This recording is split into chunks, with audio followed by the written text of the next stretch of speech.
আল কুরআনের বাংলা অনুবাদ সূরা আল হুমাযা। রহমান রহিম আল্লাহ তাআলার নামে।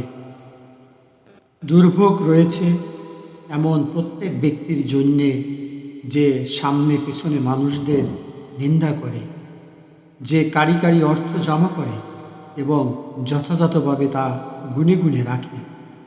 সে মনে করে তার এই অর্থ তাকে এ দুনিয়ায় স্থায়ী করে রাখবে, বরং নির্ঘাত অল্প দিনের মধ্যেই সে চূর্ণ বিচূর্ণকারী আগুনে নিক্ষিপ্ত হবে। তুমি কি জানো বিচূর্ণকারী আগুন কেমন? এ হচ্ছে সম্পদ লোভীদের জন্যে আল্লাহ তাআলার প্রজ্বলিত এক আগুন, যা এত মারাত্মক যে তার দহন মানুষের হৃদয়ের উপর পর্যন্ত পৌঁছে যাবে। গর্ত বন্ধ করে তাদের উপর ঢাকনা দিয়ে রাখা হবে, উঁচু উঁচু থামের মধ্যে তা গেড়ে রাখা হবে।